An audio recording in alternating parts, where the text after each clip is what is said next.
Greetings, campers. Welcome to the World According to Yoni.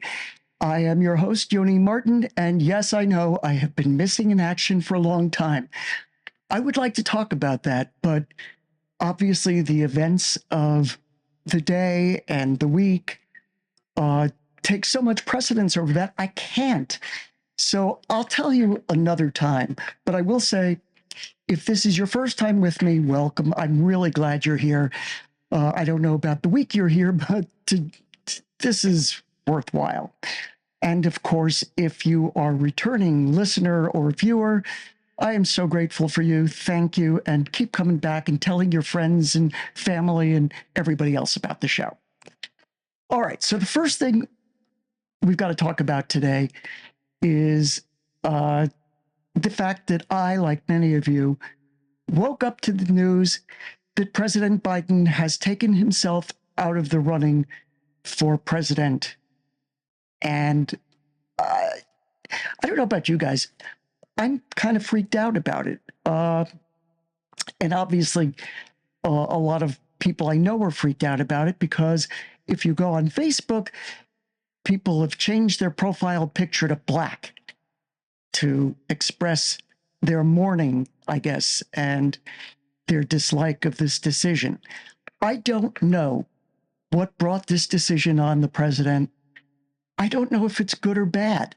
I think it's pretty obvious Kamala Harris will become the presidential candidate for the Democrats, which means she's going to have to find an incredible vice presidential candidate. There's just no two ways about that.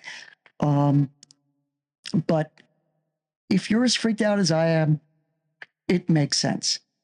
However, that being said, this is the situation we've got.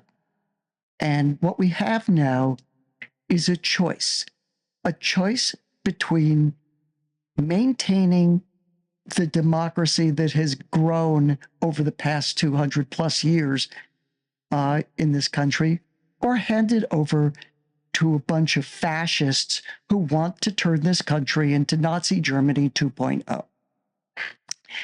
I don't know about you guys, but for me, it's a really easy decision. Whoever has a D in front of their name gets my vote. That's it. There's no two ways about it, because these people, the Rethugla QAnons, are dangerous. They are a menace to your life, to my life, to our way of life. If you care about democracy, if you care about anything, how could you possibly vote for a criminal like Donald Trump? Trust me, he does not care about you. All he cares about is himself. So if Kamala Harris is our candidate, then you bet your ass I'm going to work mine off to help her. And if she's not, if somebody else came in, I don't care. I just know that it cannot be Trump. It's that simple.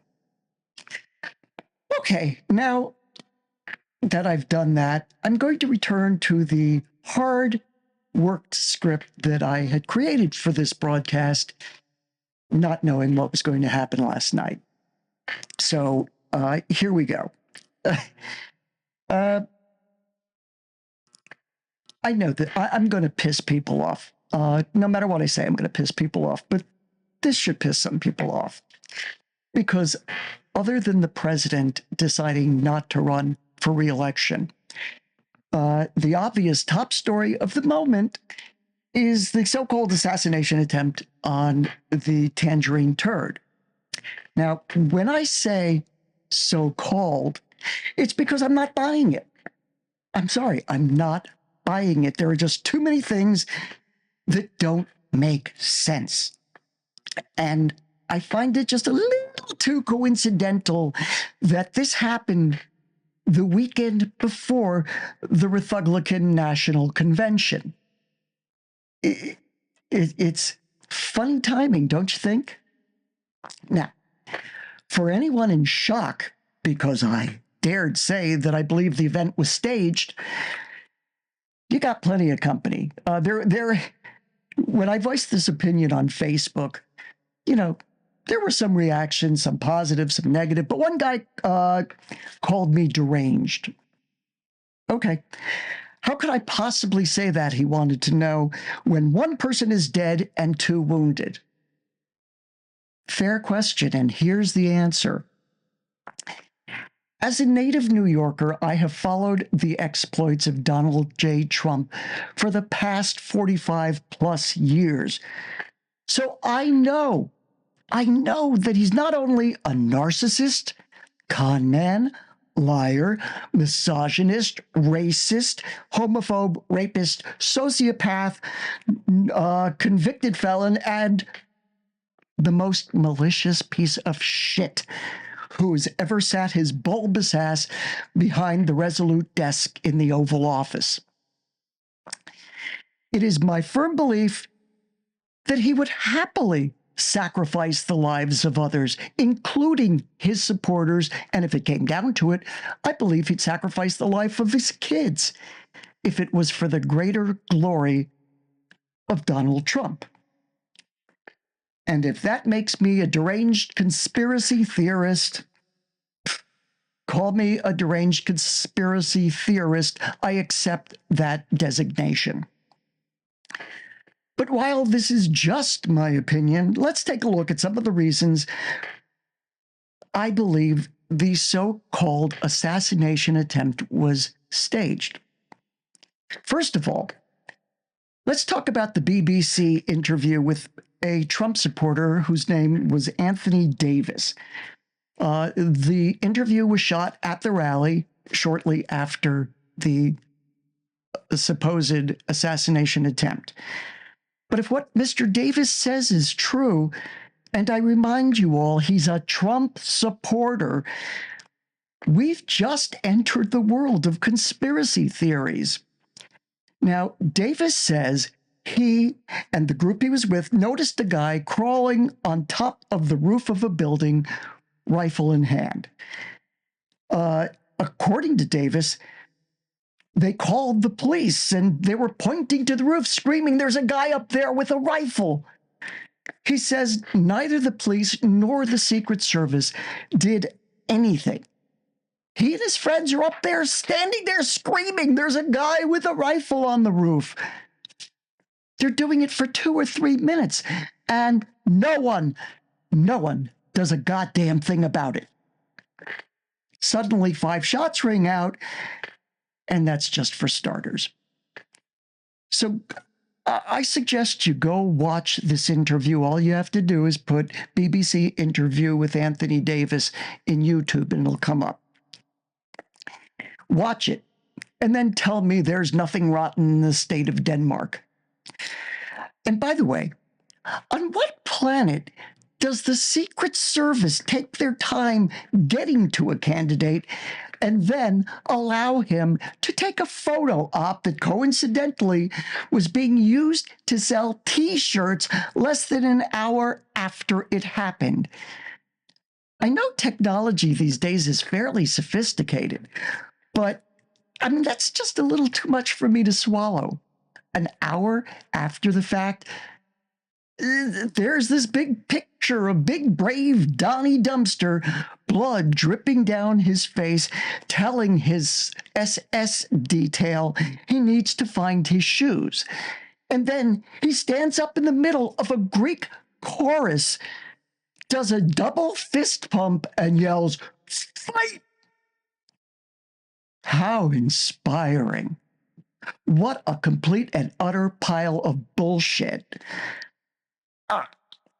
I remember the Donald Trump who sat in the presidency for 4 years, making money off of the job and having his kids make money off of the job, and doing nothing for the people of this country except taking our rights away and giving tax breaks to corporations and billionaires while the rest of us paid more. I remember the guy in New York City who never paid his workers, the construction workers who built the Trump buildings, never got paid. They always had to sue. And I remember Trump demanding the death penalty for the Central Park Five. He took ads out in all the major New York newspapers demanding the death penalty for these guys. Now, for those who don't know who or what the Central Park Five is, let me explain. Oh, there's a dog barking. I feel like I'm on the Stephanie Miller Show. Okay, the Central Park Five. There was a horrific rape. I mean, all rape is horrific, but this was a particularly horrific rape of a woman done in Central Park. So they arrested these 5 kids. Surprise, surprise, they weren't white. And there's Trump demanding the death penalty for them. And it turns out they're innocent. They didn't do it. So, does Mr. Reality TV star apologize for demanding these innocent kids get put to death? Of course not. Never admit you're wrong about anything. And if someone accuses you of a crime, doing something illegal, hurting another, accuse them of the same thing and worse, and do it longer and louder than the actual victim. People are stupid. They're going to buy it. The fact that he spent 4 years in the Oval Office proves the point. But that's just all of what he learned at the feet of his mentor, Roy Cohn. And for those who don't know who Roy Cohn was, other than a character in Angels in America, Roy Cohn was a self-hating Jew, self-hating homosexual attorney who represented Senator Joseph McCarthy in the Army McCarthy communist hearings back in the 1950s. He's probably one of the biggest sleazebags to ever practice law in New York City or anywhere else. He was, I don't know, kind of an earlier version of Rudy Giuliani, only worse. Except, of course, he didn't have the power Giuliani had as mayor or whatever. He was disgusting. But here's the kicker, at least for me. Trump is a bully and a coward. And one thing I know about bullies is stand up to them and they'll usually back down. And what does a coward do when faced with a threat? They run. They run. And believe me, if that bastard actually thought his life was in danger, he would have dropped to the ground, screamed for his Secret Service detail to cover him as he crawled his fat ass off that stage as fast as his teeny little hands and feet could carry him. But that's not what happened. Then there's the shooter, a kid named Thomas Matthew Kreutz. Okay. Why would a registered Republican, which is what Kreutz was, why would he shoot his messiah? And that's how they look at this son of a bitch. I mean, here we are a week later, and we know almost nothing about this kid. And I really would like to know why. Because the corporate media in this country can find out almost anything about anyone, their deepest, darkest secrets. But somehow magically, 20-year-old Matthew Kreutz, him, they can't find jack shit about, nothing. Now, I have a feeling, call it crazy, but I have a feeling we're not going to find out too much about Mr. Kreutz until after the election. Then we'll find out plenty about him. And what about the wound? Let's talk about the wound, shall we? The day after the shooting, Hitler Jr.'s wound seemed fine. I mean, he seemed to be good. Then people started wondering why he didn't have a bandage over his ear if he was wounded. Suddenly, there are pictures of Donnie with a huge bandage over his ear. And where are the medical reports? Where are the reports telling us exactly what happened, how bad his wound is, and how lucky he is to be alive? Well, it seems that Representative Ronnie Jackson, who you may remember was Trump's doctor when he was in the White House, this is the guy who told us that Trump was fine. This is when Trump has COVID and is being given experimental treatments in Walter Reed Hospital. But Jackson says he's fine. And of course, now Jackson's the one giving the reports on Trump's welfare and health. This is insane. And Jackson is such an asshole. He's saying, oh, Trump is so healthy, he'll live for 200 years. Excuse me. But Trump is the guy who lives on McDonald's and Diet Coke. I mean, we all know that his brain is somewhat addled and that he's about one Big Mac away from a massive coronary. So how Dr. Jackson can make a statement like that is beyond me. But I'll tell you one thing it does do. It makes me know that Jackson is as bad now as a congressman, as he was as a doctor. He lies, he misrepresents, and the truth is something foreign to him. Now, over the past week, people have pointed out that had an AR-15 bullet even grazed Bozo, the damage would have been far greater than it was. He sure as hell wouldn't have been at the Republican convention on Monday like, hey, look at me. No. Rather than give my opinion, because my opinion is kind of worthless in this one, I'm going to tell you about a conversation I had with my friend Hank Honig, who is a veteran and who knows a little bit more about these things than I do. And here's what Hank had to say, and I've heard others say this too. He says, one, the initial photos showed no blood. The blood either comes from a blood packet or a piece of glass, either of which happens after a member of his staff pulls him down.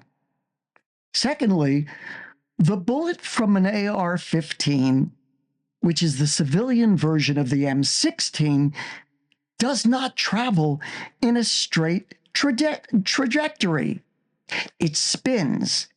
That means that when it hits its target, the target is shredded. Even if it just grazes the target, that's it, he's shredded. Had a round from an AR-15 actually grazed Trump's ear, the ear, at a bare minimum, would have been ripped off his head. And more likely, the round would have likely pierced his skull and blown off part or all of his face. Third, Viktor Orban was overheard telling Truth that Putin wants him to take one for the team. One for the team. That's not an exact quote, but it's the idea. And, you know, we know that Trump works for Putin. He works for all the dictators whom he expresses his deep love for. Putin, Orban, Kim Jong-un. I mean, it's crazy. It's just crazy. Here's the last thing that my friend Hank said. When someone is shot or even grazed in the head, they go into shock. They don't pump their fist once and certainly not twice. They also aren't worried about the location of their shoes. Hank says he's seen what a spinning bullet does to flesh when it makes even the slightest contact. Well, according to the photos posted, Trump still has his ear, and according to his son Eric, Daddy's just fine. So I'm asking, does anybody else smell something rotten? Nah. If the Trump campaign had wanted to shoot all this down, they'd release his medical records and not take the word, or expect us to take the word, of a fucking partisan hack like Ronnie Jackson. You know, I could go on and on with this, but what's the point? I mean, as soon as the news hit the wire, members of the Rethugla QAnon party, actually, they're not a party, they're a cult. And what they did is what you would expect they would do. They started blaming the Democrats. They had the unmitigated goal to blame the Democrats for what happened to Trump, even though they know full well that not only was Thomas Matthew Cruz a Republican, but their party, the Rethuglican Party, is responsible for every piece of gun control legislation that has died in the House and Senate. It wasn't the Democrats, it was the Rethuglicans. They're the ones. Now, there is one bright spot that's come out of all this. I mean, I think it's funny. I hope you think it's funny. There was a gentleman by the name of James Tate who had a great suggestion, which he posted on Facebook. He proposed that Democrats in Congress introduce a gun control bill called the Donald Trump Safety and Gun Control Bill. And then we all sit back and watch as the Rethugla QAnons vote against it, which they would do. Personally, I find that idea inspiring. Anyway, enough of this crap. I mean, if I'm correct in my beliefs, we'll find out eventually. You know, kind of the same way we found out who killed John Kennedy. Oh, wait a minute. Never mind. Now, let's tackle J.D. Vance, Trump's anointed vice presidential nominee. You may remember Mr. Vance from his remark where he called Donnie America's Hitler. And now, just like everyone else in that den of vipers they call the Republican Party, good old J.D. has done a complete reverse. He is now the first in line to kiss his emperor's ring and his ass. And aside from making Vance a complete and utter hypocrite, which most of the people in, let's face it, Trump's orbit are, but I want to know, aside from being a hypocrite, does this make Vance more like Hermann Goering or a little closer to Benito Mussolini? It's one of the two. You choose. By the way, this is kind of funny. Vance was speaking on ABC Live, and he was discussing why women should stay in violent marriages because, you know, according to the Rethugla QAnons, women are second class or should be second class citizens like they were years ago. But this is what Vance said, and please forgive the fact that I have to look down and read this because J.D. Vance is not exactly the best speaker on the planet. And his words don't always make sense, but you can get the gist of it. So this is what he said. This is one of the great tricks that I think the sexual revolution pulled on the American populace, which is the idea that, like, well, okay, these marriages were fundamentally, you know, they were maybe even violent, but certainly they were unhappy.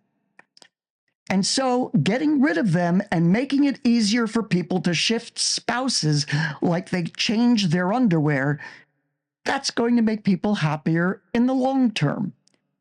And maybe it worked out for the moms and dads, though I'm skeptical, but it really didn't work out for the kids of those marriages. So, Mr. Vance, the person who would like to be your vice president and mine, is basically saying, yeah, tough luck if it's a violent marriage. You got to stay in it for the kids because it's really healthy for the kids seeing dad beat the crap out of mom. This guy's nuts. I mean, they're all nuts, but this guy's particularly nuts. And the last thing I want is J.D. Vance a heartbeat away from the presidency. And speaking of quality candidates, hypocrites, scumbags, and losers, that brings us to asshole third-party candidate Robert, I used to be an actual Democrat, Kennedy Jr. Turns out Bobby Booby, and for those who don't get it, that's a Sondheim reference I'm sneaking in there. Bobby Booby has apologized to the woman who accused him of sexual molestation. Oh, Bobby, say it ain't so. You're a molester too? I mean, maybe Twitler should have picked you as his running mate.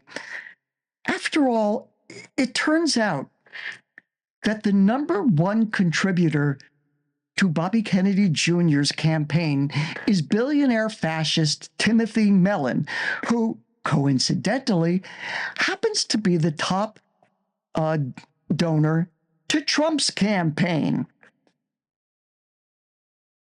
On what planet does that make sense? So, for those who think Bobby Kennedy Jr.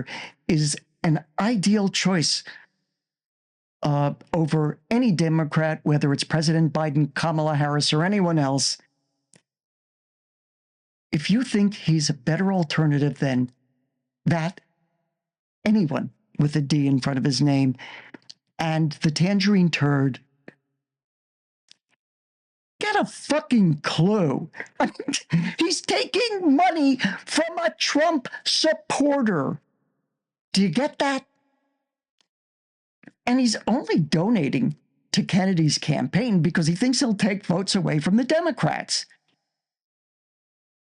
I don't know if that's true or not. I think he may take votes away from Trump too, but the fact that Mr. Mellon is donating to someone because he thinks he'll take votes away from his candidate, or not from his candidate, I'm sorry, from the Democrats' candidate, and help his candidate, I don't know. He's insane, and Robert F. Kennedy Jr. is simply Donald Trump light. Okay, maybe he's not as bad as Trump, but he's doing his best to try. So, there is something I've been meaning to talk about for months, but I wasn't here, so I couldn't talk about it. But it's worth adding to this little tirade I'm on about Robert Kennedy Jr. Bobby had himself a little conundrum a few months back that the corporate media seems to have missed. This once seemingly sane individual who has positioned himself as the anti-vax candidate was being asked a question by a reporter. Turns out there had been a measles outbreak in Samoa. Naturally, the reporter wanted to know if candidate anti-vax believed the children should have been given the measles vaccine, which Kennedy knows has been proven to work. So does Bobby Baby answer this reasonable and obvious question, one he really should have been prepared for? No. The gutless wonder just bolted out of there. He looked like a deer in headlights and bolted. Yeah, that's real presidential material there. His father and his uncle are probably turning in their graves. It's just pathetic. Finally, I know I should say something to my fellow Democrats. Some of my friends believe that Mr. Biden should step down and let somebody else take over. Some of you were 150% behind President Biden. You thought he'd done a great job, which the truth is he had. He may not have done everything we wanted, but no president, no congressman, no senator, no governor can get us everything we want, or maybe even not everything they want. But Mr. Biden is a human being. Kamala Harris is a human being. They care. And right now, that's enough for me. That's enough to save the country. Donald Trump won't do that. I mean, if we put half the effort into defeating that bloated gas bag Trump as we did into asking President Biden to step down, which he has now done, most of us could stop holding our breath about keeping the presidency in Democratic hands, which is a necessity for the survival of this country. It's not a joke. And I want to be funny, but it's not. And to be perfectly honest, as I said before, I'm kind of freaking out. I woke up to this and boy, was I surprised. I didn't think the president would ever drop out, but he did. Maybe he's sick, or maybe he decided that with all the Democrats asking him to step aside, maybe he should. Maybe it would be best for the country. That in itself proves that he's a better person than Trump. The man stepped aside for the good of the country. So we have to bust our asses now and do everything we can to make sure whoever the Democratic nominee is, we are right there behind her or him or whatever. The person with a D in front of their name gets my vote and should really get yours too. It's a matter of survival, folks. Okay. I think that's about all I have to say for now. I'll be back as I find out more stuff, and I will continue doing this show and saying what I think needs to be said, certainly saying what I feel, and I know that some of you feel as well.